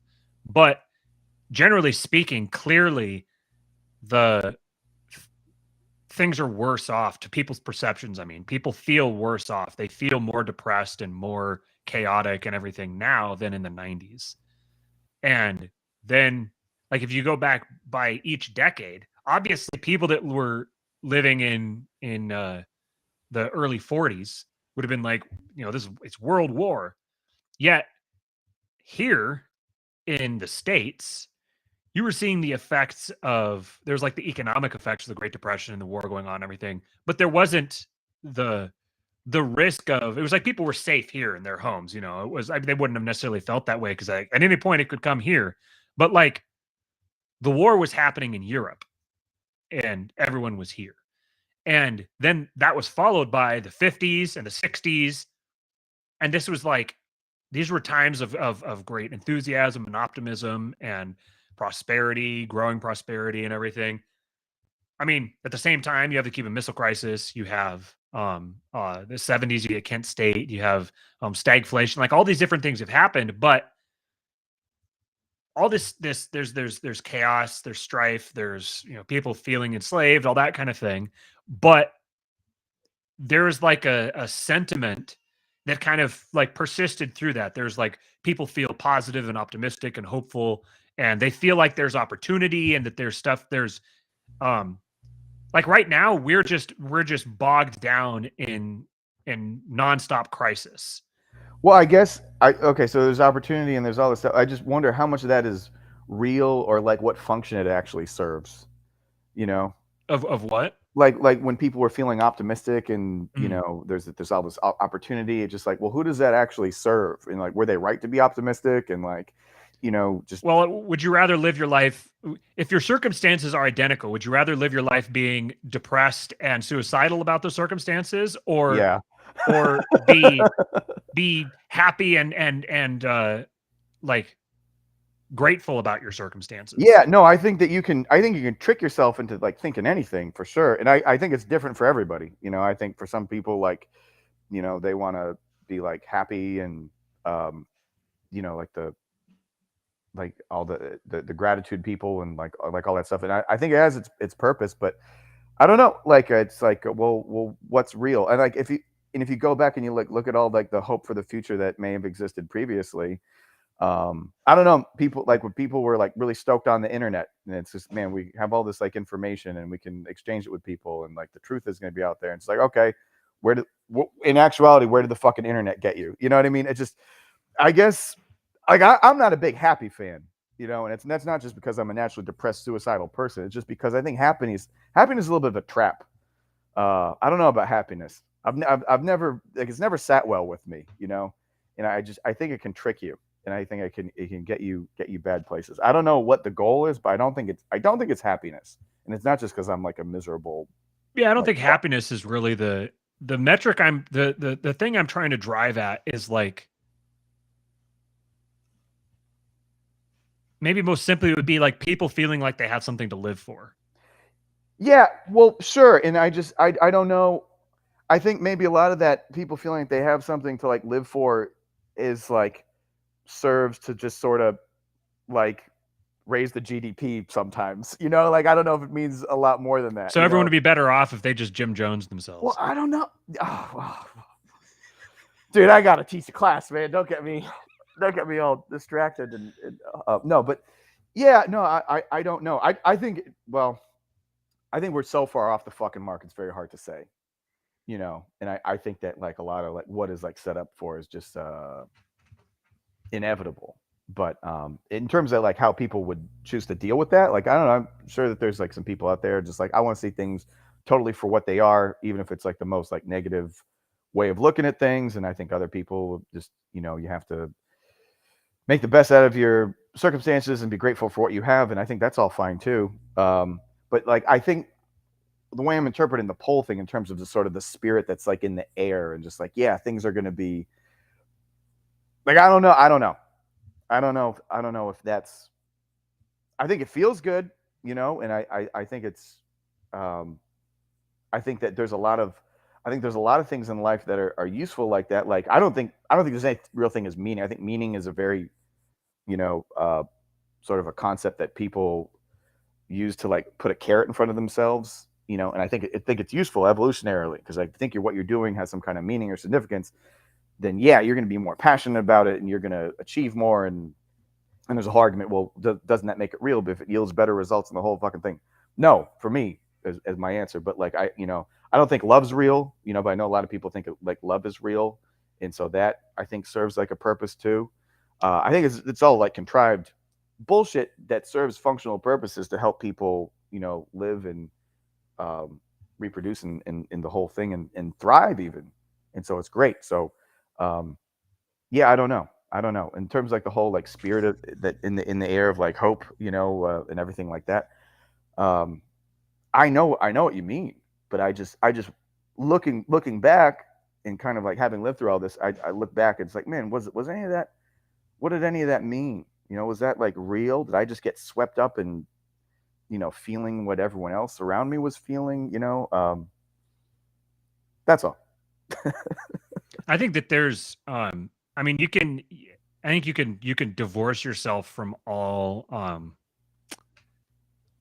you can go full nihilism, but I think that like the situation doesn't change. So the only thing that can change is your perspective about the situation.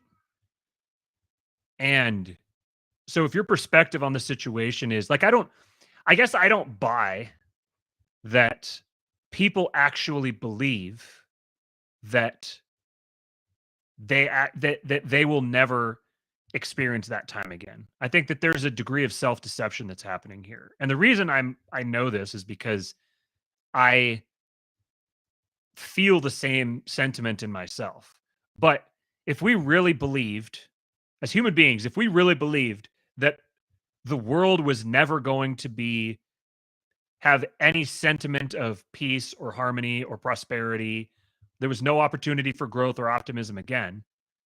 When people actually believe that, they actually truly honestly believe that, they stop doing anything.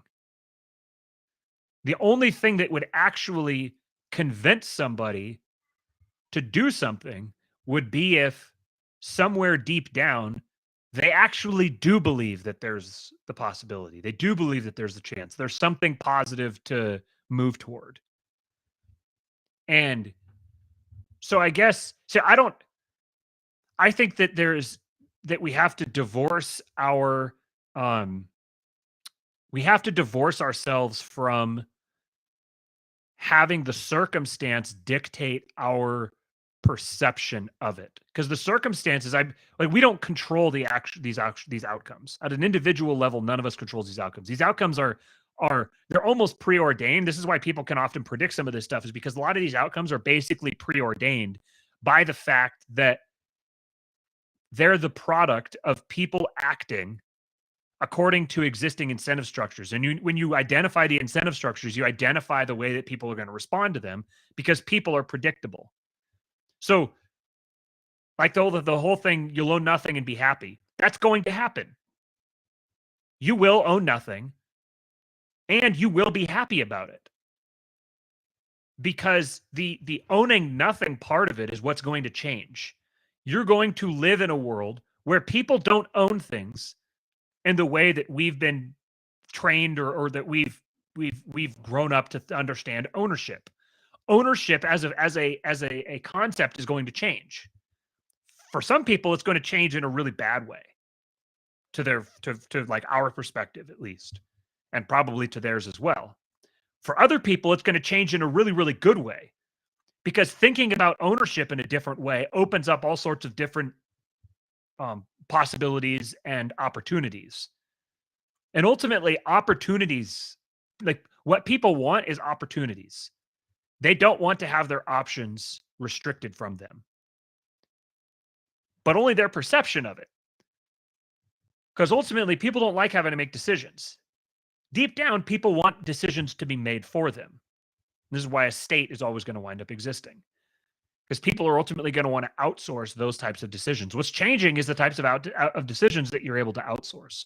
But that we got into down this whole rabbit trail off of the idea of there being the black pilled angle and the white pilled angle, and then there being the possibility of like a third way.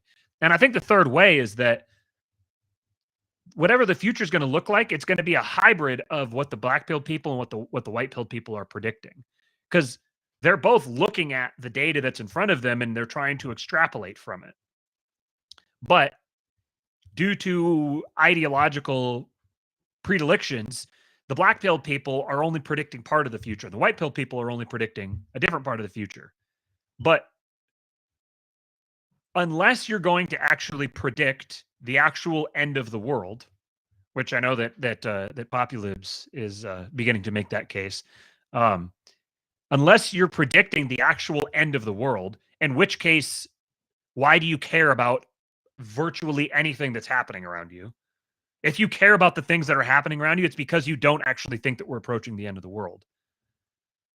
But I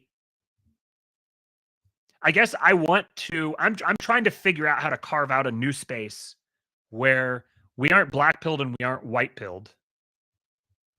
Or king-pilled. No, that's just kidding. And one of the guys I've been listening to, I mentioned him last week. I've listened to just about everything that he's put out recently because I really like his perspective. Is Charles Haywood, and he has he's got a really interesting take. And one major component of it is that eventually the regime is going to collapse as it is currently constructed today. And if we want to somehow dictate to any degree what the future world looks like post the collapse of this regime, then we need to be sure that we're being honest about the actual capacity of the regime, both what it is capable of and what it's not capable of, and then be positioning ourselves to take advantage of those realities. One of the big things is that the regime that I think is, I'm concluding, is that the regime is reactive. And so if you're going out as with a freedom convoy and you're trying to, you're it's very, very predictable what's going to happen with the freedom convoy. Is it's either going to turn into nothing because other stuff starts happening, or it's going to become the pretext for further escalations, for the introduction of because they can't just introduce the central bank digital currency because there's too many downsides to it. They have to have a pretext for it. So these goofballs, well-meaning but retarded goofballs, are allowing that pretext to be established because they have a useless, maladaptive view of the world where they think that going and protesting and making empty threats at the regime, because that's what it is. If you're rallying a bunch of your people and driving to the Capitol in big machines, you're making a threat. Matthew, I think you missed the part, or you forgot because you're the one who told me. They've already put out a video that says that they come in peace, so we're good. Right. What they're saying is we come in peace, which means our threats are empty. We won't actually follow through on them. So what we're going to do is we're going to make a big scary show, but we're going to make sure you're aware. We're very predictable. We're not actually going to follow through on that. And this is like the worst thing that you could possibly do is put yourself in a position where people are going to take you seriously, but don't take yourself seriously. Speaking of a certain political party that happens to have been in our mouths a lot in the past. But someone who's going to partake in that, they don't understand the actual nature of the regime. They don't understand how the regime is comprised and the way that it works, because they're stepping right into the trap. They're doing exactly what the regime wants them to do, which is give us the pretext to escalate, so that when we escalate, it's justified in the minds of enough people. So there's not going to be as much pushback. You're removing the resistance from the regime escalation. That's what this trucker convoy is doing. The one last story that I wanted to, since I put it in the title, I'm going to touch on it here briefly, is Greg Abbott released I don't know what his exact, let me look at this. I don't think this is actually a new policy per se. Let me read it here. So it was a letter to the commissioner of the Texas Department of Family and Protective Services. He said, consistent with our correspondence in August of 2021, the Office of the Attorney General has now confirmed in the enclosed opinion that a number of so-called sex change procedures constitute child abuse under existing Texas law. Because the Texas Department of Family and Protective Services is responsible for protecting children from abuse, I hereby direct your agency to conduct a prompt and thorough investigation of any reported instances of these abusive procedures in the state of Texas. And then he references the Office of Attorney General opinion number blah, blah, blah, which makes clear it is already against the law to subject Texas children to a wide variety of elective procedures for gender transitioning, including reassignment surgeries that can cause sterilization, mastectomies, removals of otherwise healthy body parts, and administration of puberty-blocking drugs or supraphysiologic doses of testosterone or estrogen. Texas law imposes reporting requirements upon all licensed professionals who have direct contact with children who may be subject to such abuse, including doctors, nurses, and teachers, and provides criminal penalties for failure to report such child abuse. There are similar reporting requirements and criminal penalties for members of the general public. Texas also imposes a duty on the Department of Family and Protective Services to investigate the parents of a child who is subjected to these abusive gender transitioning procedures, and on other state agencies to investigate licensed facilities where such procedures may occur. To protect Texas children from abuse, DFPS and all other state agencies must follow the law as explained in the above opinion. I saw this here because some some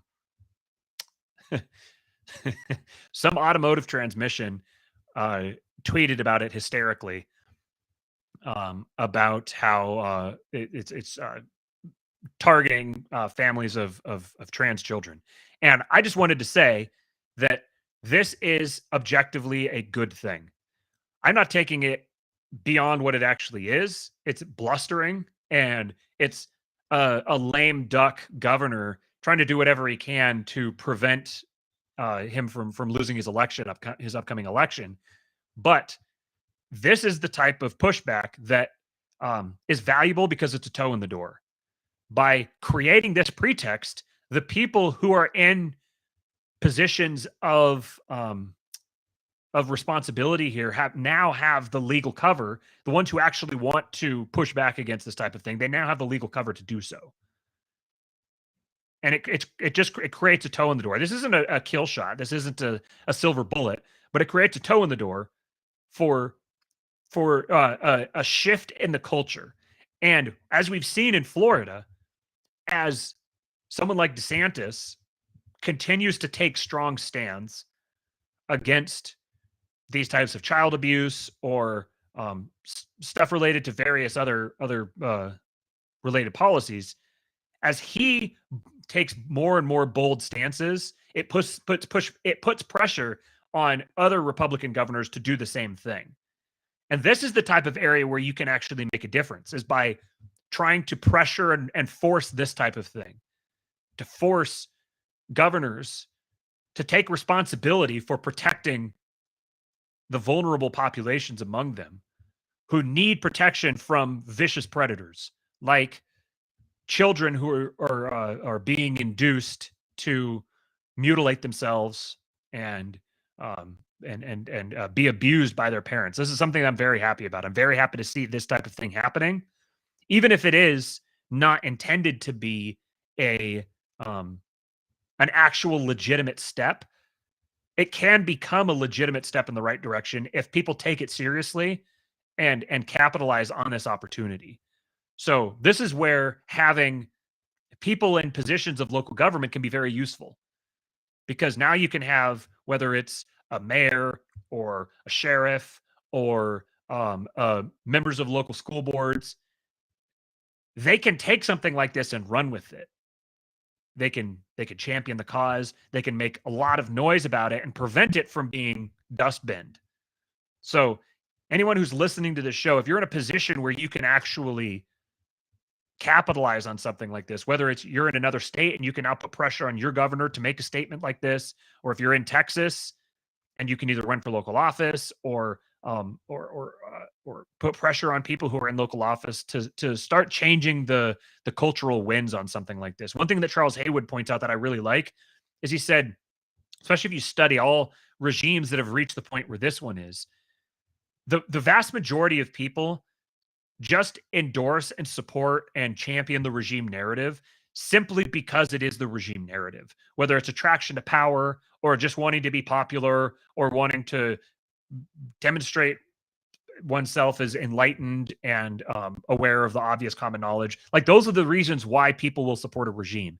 And as soon as the regime begins to fracture, as soon as it begins to show signs of weakness, or as soon as a better option shows up, the vast majority of people are NPCs. They just follow their programming.